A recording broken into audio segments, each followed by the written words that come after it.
Médico musulmán, sentenciado a muerte por curar. Paciente cristiano, entonces Jesús lo salvó. Testimonio cristiano. Mi nombre es Samir Al-Faruq. Tengo 38 años. La noche en que salvé la vida de un paciente cristiano en un hospital de Jeddah, firmé sin saberlo mi propia sentencia de muerte. No con bisturí en mano, sino con una decisión que desafió las reglas invisibles de un sistema que controla cada respiración, cada palabra, cada pensamiento. Yo era uno de los cirujanos más brillantes de Arabia Saudita, reconocido por mi precisión casi perfecta en el quirófano, respetado por colegas que admiraban mi disciplina militar y mi reputación impecable. Tenía todo lo que un hombre podría desear según los estándares del mundo: prestigio, dinero, reconocimiento internacional, invitaciones a conferencias médicas en Europa y Asia. Pero detrás de mi bata blanca y mi título de doctor, había un hombre completamente vacío, agotado por años de presión familiar, expectativas religiosas imposibles de cumplir y un silencio interior que me perseguía como una sombra desde mi juventud. Cada cirugía exitosa solo aumentaba el peso de mantener una imagen perfecta. Cada aplauso me recordaba que yo no era quien todos creían que era. Y entonces llegó esa noche, un paciente moribundo, una petición imposible y un encuentro con alguien llamado Jesús que cambió absolutamente todo. Porque resulta que puedes ser el mejor cirujano del país, pero estar completamente muerto por dentro. Y descubrí que existe un médico superior a todos nosotros, uno que no solo sana cuerpos, sino que resucita almas.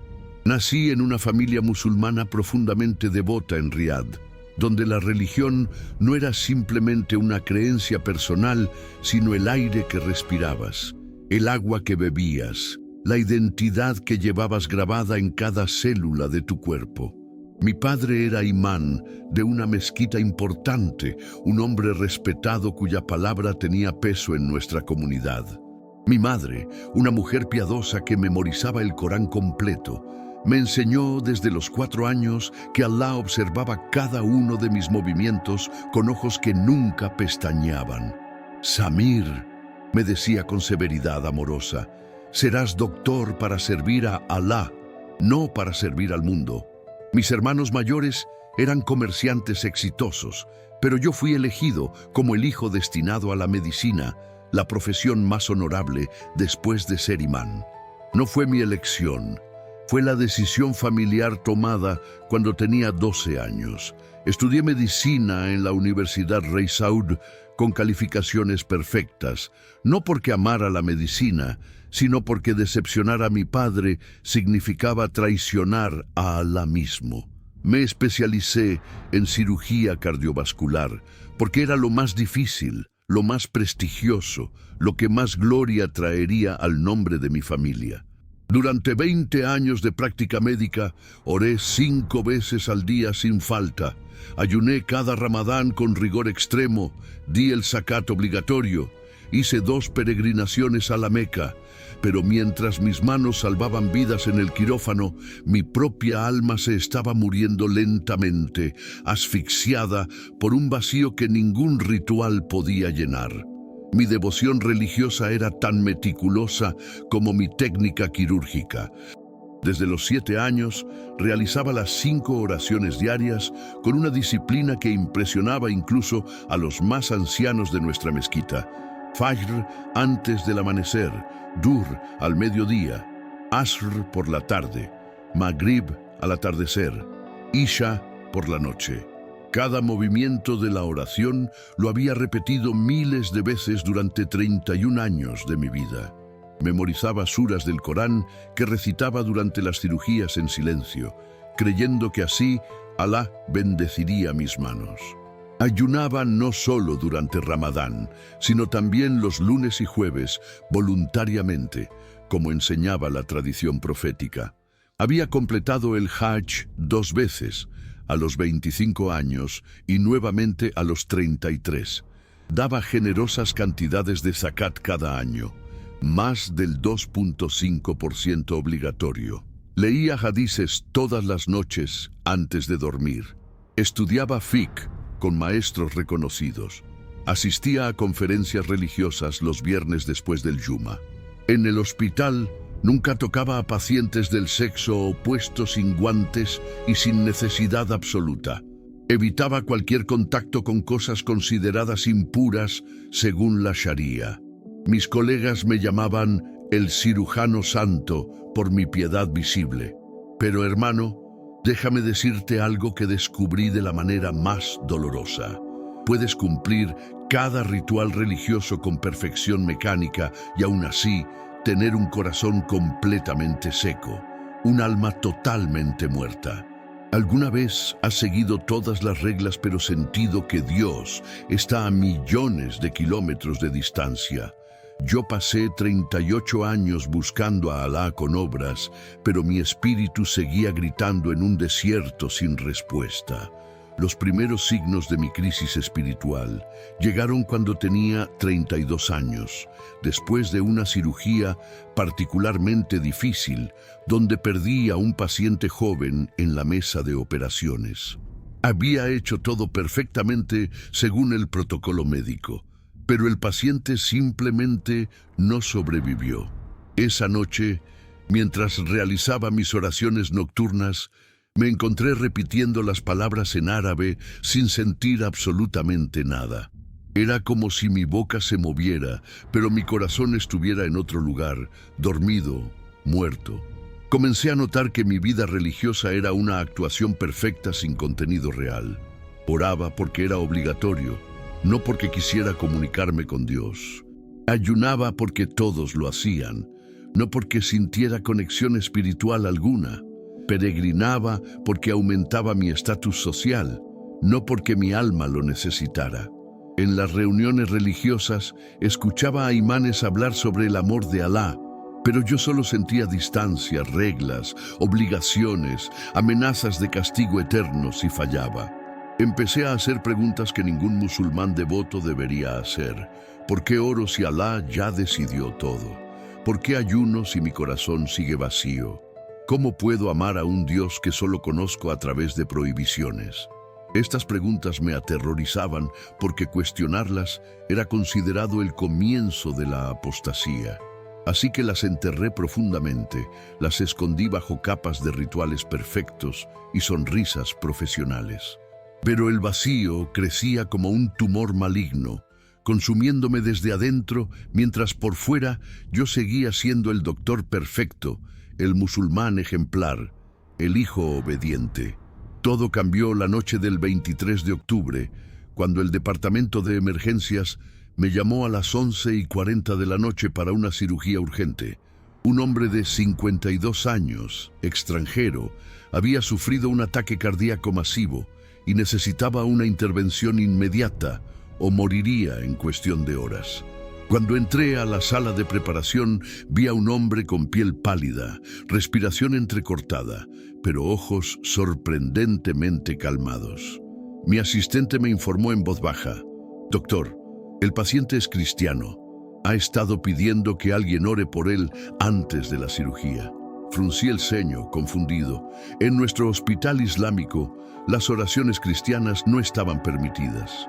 «Dígale que oraremos según nuestra tradición», respondí profesionalmente. Pero cuando me acerqué para explicarle el procedimiento quirúrgico, el hombre me tomó la mano con una fuerza sorprendente para alguien al borde de la muerte y me dijo con voz quebrada pero firme: «Doctor Samir, solo necesito que sepa una cosa antes de entrar a ese quirófano. Jesús ya está aquí conmigo. Él guiará sus manos esta noche». Aquellas palabras se clavaron en mi mente como un clavo ardiente. Intenté ignorarlas, soltarme cortésmente, continuar con el protocolo profesional. Pero algo en sus ojos, una paz que desafiaba completamente su situación médica crítica, me dejó profundamente perturbado. «Jesús está aquí», repitió suavemente antes de ser sedado. «Y hermano, Te juro que esas 3 palabras comenzaron a hacer eco en mi cabeza una y otra vez, como si alguien hubiera encendido una luz en una habitación donde yo había vivido 38 años en total oscuridad. La cirugía duró 4 horas y 17 minutos. Debería haber sido una de las operaciones más estresantes de mi carrera. El corazón del paciente estaba gravemente dañado, las arterias bloqueadas en múltiples puntos. El riesgo de fatalidad era extremadamente alto, pero algo inexplicable sucedió desde el momento en que hice la primera incisión. Sentí una calma sobrenatural que nunca había experimentado en mis 17 años de práctica quirúrgica. Mis manos se movían con una precisión que iba más allá de mi entrenamiento técnico, como si alguien invisible estuviera guiándolas con una sabiduría superior a la mía. Mi equipo médico comentó después que yo parecía diferente esa noche, más concentrado, más seguro, como si estuviera operando en un estado de gracia. No hubo complicaciones. Cada punto crítico de la cirugía fluyó con una facilidad antinatural. Cuando cerré el pecho del paciente y verifiqué sus signos vitales, eran sorprendentemente estables para alguien que había estado al borde de la muerte. Al salir del quirófano, me quité los guantes con manos temblorosas, no de agotamiento, sino de algo que no podía nombrar. Una mezcla de asombro, confusión y un presentimiento profundo de que acababa de ser testigo de algo que la ciencia médica no podía explicar. Las palabras del paciente seguían resonando. Jesús ya está aquí conmigo. Y por primera vez en mi vida me pregunté si tal vez, solo tal vez, ese Jesús del que hablaba no era simplemente un profeta como me habían enseñado, sino algo infinitamente mayor. Esa pregunta me aterrorizaba porque sabía exactamente qué significaba hacerla en mi mundo. Los siguientes 3 días fueron médicamente imposibles de explicar. El paciente cristiano se recuperó a una velocidad que desafiaba todos los protocolos postoperatorios conocidos. Normalmente, después de una cirugía cardiovascular tan compleja, los pacientes permanecen en cuidados intensivos durante una semana mínimo, con riesgos altos de complicaciones, infecciones, rechazo. Pero este hombre estaba sentado en su cama al 2.º día, hablando con claridad, caminando al 3.er día, pidiendo ser dado de alta al 4.º día. Los médicos del hospital comenzaron a susurrar entre ellos, llamándolo el caso milagroso. Yo intentaba atribuirlo a mi técnica quirúrgica perfecta, pero sabía en lo profundo de mi ser que había algo más. El 5.º día fui a visitarlo antes de su alta médica. Cuando entré a su habitación, él estaba leyendo una Biblia pequeña. Al verme, sonrió con una calidez que penetró directamente a mi corazón endurecido. «Doctor Samir», me dijo con voz llena de gratitud, «Jesús me dijo durante la cirugía que usted tiene un propósito especial. Por eso estoy vivo hoy, no solo para mi propia sanación, sino para que usted supiera que Él lo ve, lo conoce y lo está llamando». Intenté mantener mi compostura profesional, pero mis manos temblaban. «Soy musulmán», respondí defensivamente. «Respeto a Jesús como profeta, pero no como ustedes los cristianos creen».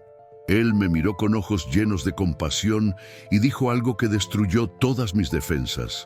«Hermano, yo tampoco buscaba a Jesús. Él me buscó a mí, y ahora lo está buscando a usted». Me extendió su Biblia. «Por favor, solo lea el Evangelio de Juan, solo eso». Tomé el libro con manos temblorosas, lo escondí bajo mi bata médica y salí de esa habitación como un hombre completamente perturbado. Lo que no sabía era que esa conversación había sido observada.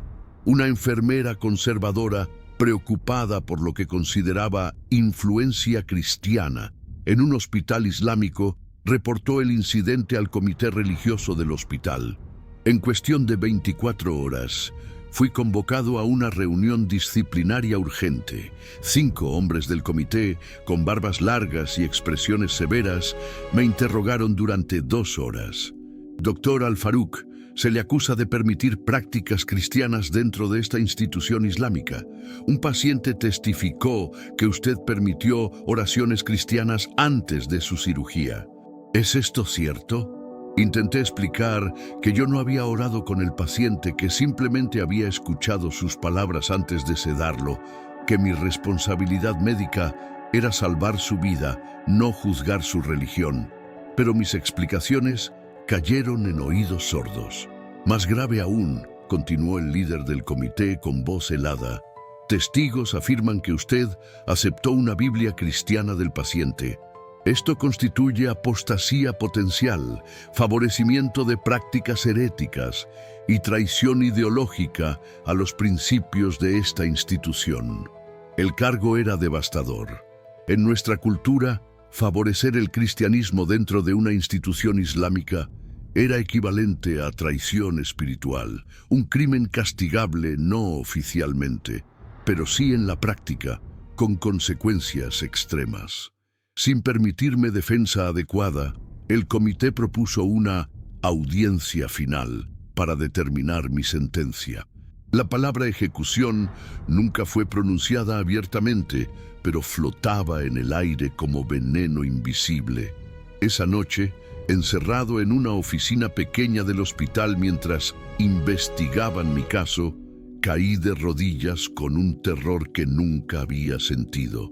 No temía por mi vida profesional o mi reputación. Temía por la extraña certeza que había nacido en mi corazón, la impresión de que Jesús realmente había estado en ese quirófano. En medio de esa oficina oscura, con solo la luz tenue de la luna entrando por una ventana pequeña, mi mente era un caos de pensamientos contradictorios.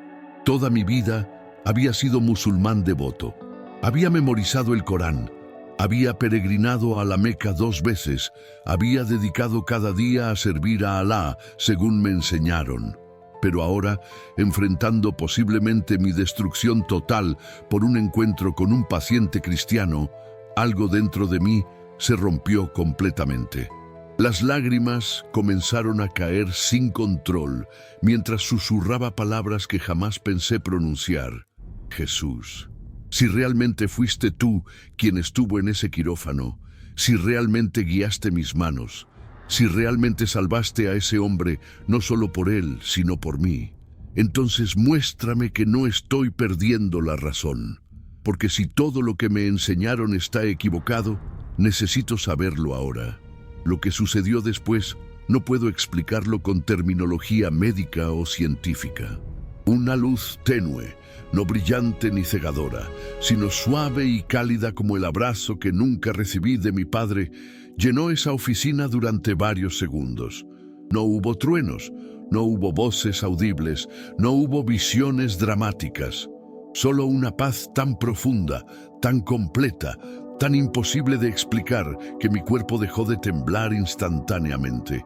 Era como si alguien hubiera entrado en esa habitación y me hubiera sostenido sin tocarme físicamente. Y en mi espíritu, no con mis oídos, escuché palabras claras como cristal. Samir, yo soy el camino, la verdad y la vida. He esperado 38 años para este momento. No temas, yo estoy contigo. Lloré como no había llorado desde que era niño. Un llanto que liberaba décadas de vacío espiritual, preguntas sin respuesta, dolor oculto. Por primera vez en mi vida, sentí que Dios no era una lista de reglas, sino una persona real que me conocía, me veía y me amaba incondicionalmente. Esa noche cambió absolutamente todo en mi comprensión de quién era Dios. Durante 38 años había servido a Alá como un esclavo obediente sirve a un amo distante y severo, esperando que mis obras fueran suficientemente buenas para evitar el castigo eterno. Pero lo que experimenté en esa oficina oscura fue completamente diferente. Era un padre amoroso extendiéndome sus brazos, diciéndome que yo no tenía que ganarme su amor, porque él ya me amaba completamente. Las palabras seguían resonando en mi espíritu. Yo soy el camino, la verdad y la vida. No un camino, sino el camino. No una verdad entre muchas, sino la verdad. Por primera vez entendí la diferencia fundamental. El Islam me había enseñado que debo alcanzar a Dios mediante mis esfuerzos, pero Jesús me estaba mostrando que Él descendió para alcanzarme a mí. Uno era religión basada en desempeño, el otro era relación basada en gracia. Sentí en mi espíritu una pregunta clara. Samir, ¿confías en mí? ¿Me seguirás incluso si pierdes todo? Tu familia, tu posición, tu seguridad, tu reputación, incluso tu vida. Era la pregunta más costosa que jamás me habían hecho. Aceptar a Jesús como mi Salvador en Arabia Saudita no era simplemente cambiar de opinión religiosa, era arriesgar literalmente todo.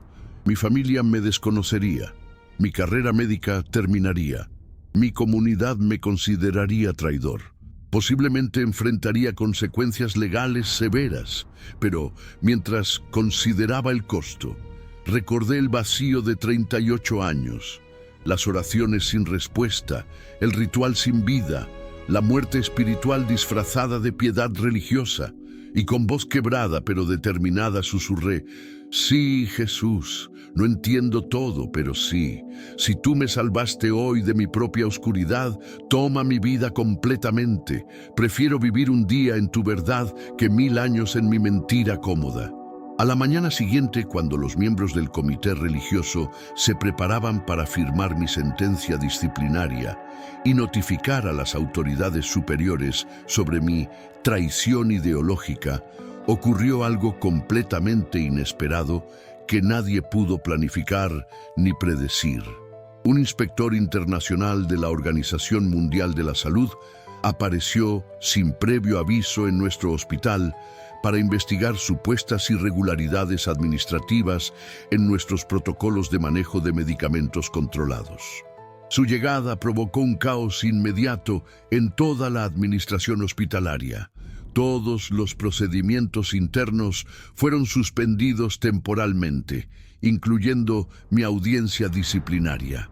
Los directores del hospital entraron en modo de crisis, enfocándose completamente en manejar la inspección internacional para evitar sanciones graves que podrían cerrar departamentos completos. Mi caso, que había sido considerado urgente 24 horas antes, súbitamente se volvió secundario ante la amenaza de un escándalo internacional. El comité religioso, temiendo que cualquier acción controversial contra mí pudiera llamar atención no deseada durante la inspección de la OMS, decidió posponer indefinidamente mi audiencia. Fue liberado de la oficina donde había estado prácticamente bajo arresto domiciliario. Caminé por los pasillos del hospital como un hombre aturdido, sabiendo con absoluta certeza que lo que acababa de suceder no fue coincidencia, sino intervención divina directa. Jesús había movido piezas en un tablero internacional para salvar mi vida física, exactamente como había salvado mi vida espiritual la noche anterior. En mi bolsillo sentía el peso de la pequeña Biblia que el paciente cristiano me había dado. Ya no era solo un libro, era un ancla de esperanza en medio de la tormenta más grande de mi vida. La inspección internacional duró 2 semanas completas, durante las cuales los directores del hospital estuvieron completamente distraídos con auditorías, entrevistas y revisiones exhaustivas de cada departamento. Durante ese tiempo de caos administrativo, yo seguía trabajando normalmente como cirujano, pero por dentro era un hombre completamente diferente. Cada noche, después de terminar mis turnos, regresaba a mi departamento y leía la Biblia en secreto, especialmente el Evangelio de Juan, que el paciente me había recomendado. Las palabras saltaban de las páginas como si estuvieran escritas específicamente para mí, porque de tal manera amó Dios al mundo que dio a su Hijo unigénito para que todo aquel que cree en Él no se pierda, sino que tenga vida eterna. Vida eterna no como recompensa ganada por obras perfectas, sino como regalo gratuito recibido por fe. Era un concepto tan radicalmente diferente de todo lo que me habían enseñado que mi mente luchaba por comprenderlo, pero mi corazón lo aceptaba con una sed desesperada.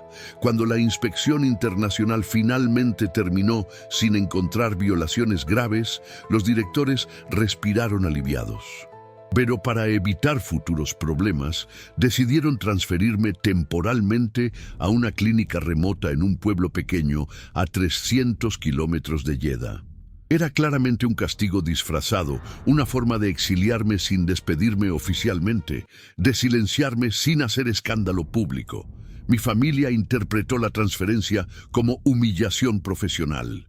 Mi padre, el imán respetado, me llamó una vez para decirme con voz fría: «Has traído vergüenza a nuestro nombre por tu debilidad ante influencias extranjeras».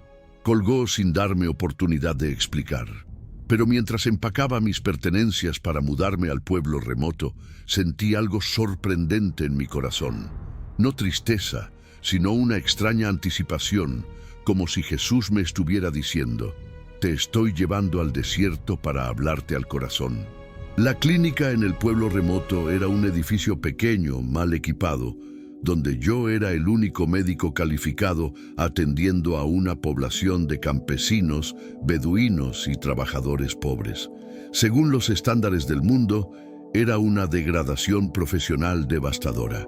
De cirujano cardiovascular prestigioso en el hospital más importante del país, a médico general en medio del desierto. Pero hermano, déjame decirte lo que descubrí en ese lugar olvidado. Allí, lejos del ruido de la ciudad, de las expectativas familiares, de la presión religiosa constante, encontré algo que nunca había tenido en 38 años de vida: libertad para pensar, para sentir, para cuestionar, para buscar la verdad sin ser observado constantemente. Durante las primeras semanas atendía pacientes durante el día y leía la Biblia durante las noches, a veces hasta las 3 de la madrugada. Cada página que leía destruía otro ladrillo del muro religioso que había sido construido alrededor de mi corazón desde la infancia. Descubrí que Jesús no vino a traer una nueva religión con más reglas, sino a ofrecer una relación personal con el Dios vivo. Un día, un paciente extranjero que trabajaba en campos petroleros cercanos vino a la clínica con una infección menor.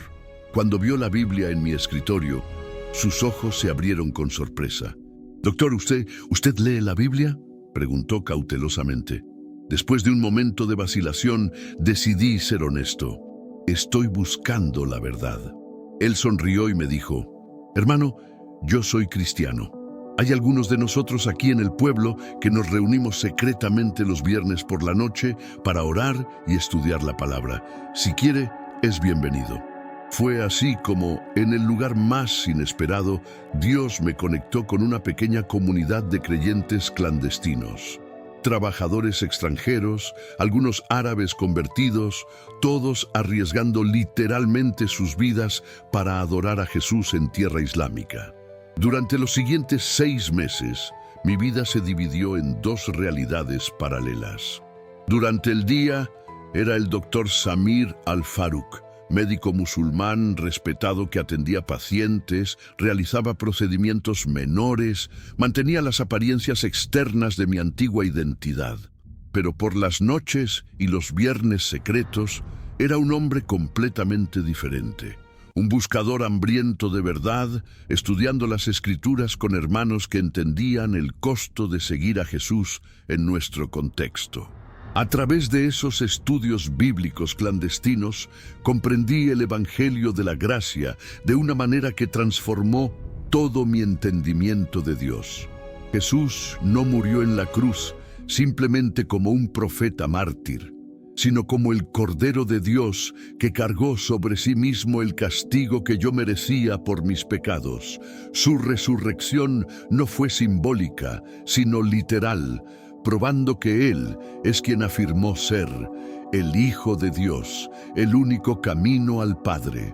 Una noche de diciembre, bajo el cielo estrellado del desierto, con 3 hermanos cristianos como testigos, fui bautizado en un pequeño oasis escondido.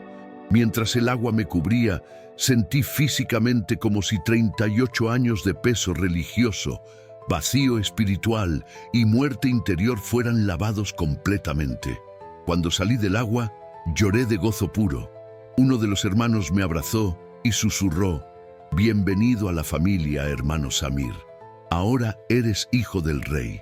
¿Perdí mi carrera prestigiosa? Sí. ¿Perdí el respeto de mi familia? Sí. ¿Perdí mi posición social? Sí. Pero gané vida verdadera, propósito eterno, paz sobrenatural, gozo inexplicable. Absolutamente sí. Pasé de ser un cirujano famoso pero espiritualmente muerto, a ser un médico sencillo pero completamente vivo en Cristo. Y hermano, no cambiaría esta vida nueva por todo el prestigio del mundo antiguo. Hoy, 2 años después de aquella noche cuando Jesús intervino sobrenaturalmente para salvar mi vida física y espiritual, te hablo como el doctor Samir Al-Farouk, ya no cirujano cardiovascular prestigioso, sino médico general en un pueblo remoto de Arabia Saudita. Según el mundo, he perdido todo, pero según el cielo he ganado lo único que realmente importa: conocer a Jesucristo como mi Señor y Salvador personal.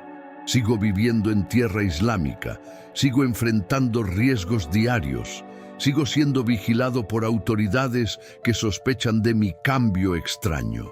Mi familia me ha desconocido oficialmente. Mi padre declaró públicamente que ya no tiene un hijo llamado Samir. Mis hermanos borraron mi nombre de los registros familiares. Pero hermano, déjame decirte algo con absoluta autoridad. Soy más libre ahora en mi exilio que cuando vivía en un palacio de éxito profesional con un alma muerta. Hermano musulmán que me escuchas, tal vez tú también has cumplido cada ritual religioso perfectamente, pero tu corazón sigue vacío. Tal vez has orado 5 veces al día durante décadas, pero Dios sigue sintiéndose distante. Tal vez has ayunado, peregrinado, dado limosnas, memorizado textos sagrados, pero sigues teniendo ese vacío interior que nada llena. Quiero que sepas que Jesús te ve exactamente donde estás. Él conoce tu nombre. Él escucha tus oraciones susurradas en la oscuridad. Y Él tiene el poder de revelarse a ti de maneras que desafían toda lógica religiosa. No necesitas ser perfecto para venir a Él. Solo necesitas ser honesto y decir: Jesús, si eres el camino verdadero, muéstrate a mí. Te prometo que Él responderá, porque ese es su carácter. El día que debía ser ejecutado se convirtió en el día en que desperté espiritualmente. ¿Aceptarás hoy su llamado?